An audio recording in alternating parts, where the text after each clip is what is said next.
ہماری یہ فخر کی بات ہے کہ آپ ہمارے بیچ میں ہیں اور آپ کا تمام کا میں شکریہ ادا کرتی ہوں دل سے کہ آپ یہاں پر آئے. اس کا مطلب یہی ہوا کہ آپ لوگ اپنی ذمہ داری سمجھتے ہیں اور آپ کو لگتا ہے کہ آپ جس طریقے کا کام کرنا چاہتے ہیں ہم لوگ مل کر ویسا کام کر سکتے ہیں. میں تھوڑا سا پیچھے جاؤں گی الیکشن کے دور میں جب میں پونچھ کے اندر پہلی بار آئی, کیونکہ اس سے پہلے میں نے کام کیا ہے 4-5 آرگنائزیشنس میں میں نے کام کیا ہے, میں نے اسٹوڈیو میں ہمیشہ کام کیا ہے, فیلڈ ایکسپیرینس مجھے کبھی نہیں تھا. 1 سال سے میں فیلڈ میں اتری ہوں اور الیکشن کے دور میں لوک سبھا الیکشن جب ہوئے اس دوران میں پونچھ کے اندر آئی ہوں اور پونچھ کے اندر آ کے مجھے احساس ہوا کہ یہاں پر جس طریقے کا کام میں سوچ رہی تھی, کیونکہ سرفراز صاحب نے ایک بات کہی تھی, شاید سرفراز صاحب نے کہی تھی کہ جب ہمیں چوٹیں نہیں لگی ہوتی ہیں تب ہمیں لگتا ہے کہ ہم ہر مشکل کشا کی مدد کر معاف کیجیے گا جو مشکل میں ہیں, جو پریشانی میں ہیں, جو غریب ہیں, غربا ہیں, ان کے ہم ہمدرد بن سکتے ہیں, ان کے لیے ہم کام کر سکتے ہیں. لیکن جو ہم بڑے ہوتے ہیں, حالات ہم مختلف دیکھتے ہیں تو ایسے میں ہماری سوچ بھی بدل جاتی ہے.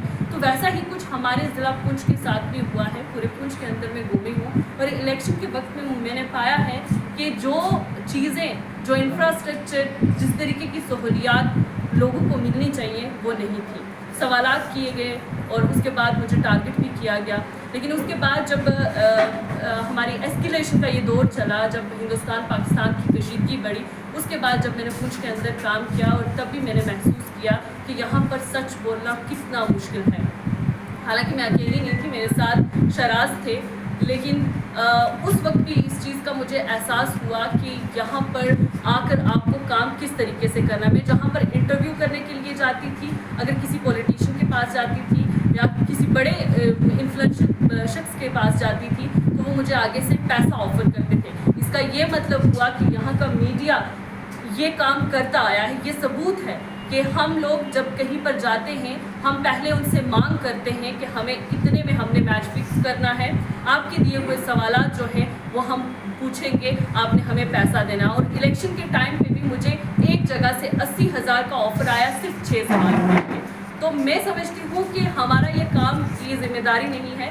بہرحال یہ سوال, یہ باتیں ہو چکی ہیں. ہم اپنے مدعے پہ آتے ہیں. جو ایسوسیشن آج ہم بنا رہے ہیں اس کا یہی مقصد ہے, جن لوگوں کو پریشانی آ رہی ہے پونچھ ضلع کے اندر کام کرنے میں, جو چاہتے ہیں کہ ہم نے لوگوں کی فلاح و بہبودی کے لیے کام کرنا ہے, ان کو پریشان کیا جا رہا ہے, کسی بھی طریقے سے پریشان کیا جا رہا ہے. ان کے پیچھے ضمورت سر ہیں, شہراز ہیں, تنویر صاحب ہیں, اور اب تو ہمارے رہنما بھی جو ہیں ہمارے بیچ ہمیں گائیڈ کرتے رہیں گے. ہم تمام لوگ یہ کوشش کریں گے کہ ایک جٹ ہو کر جس طریقے کے ہم کام کرنا چاہتے ہیں وہ کریں گے. بہرحال اب میں مدعے پہ آتی ہوں. جو ذمہ داری مجھے دی گئی ہے اس میں ہمارے پاس لگ بھگ 6 کے قریب پوسٹ ہیں, اور اس پوسٹ میں chairman, vice chairman, general secretary, joint secretary, spokes person اور کیشیئر ہمارے پاس ہیں. اور سب سے پہلے میں چاہوں گی کہ چیئرمین کے لیے آپ سب کی ووٹنگ ہوگی.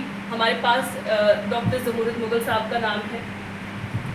آپ میں سے بھی اگر کوئی لڑنا چاہ رہا ہے, آپ میں سے بھی کسی کو لگتا ہے کہ ہم اس پوسٹ کے لیے ہیں, تو آپ اپنا نام دے سکتے ہیں. اور باقاعدہ الیکشن ہوگا. الیکشن کے بعد ہمیں چیئرمین جو ہیں وہ چنیں گے, وائس چیئرمین, اور اسی طریقے سے یہ جو 6 پوسٹ ہیں وہ ہوں گی.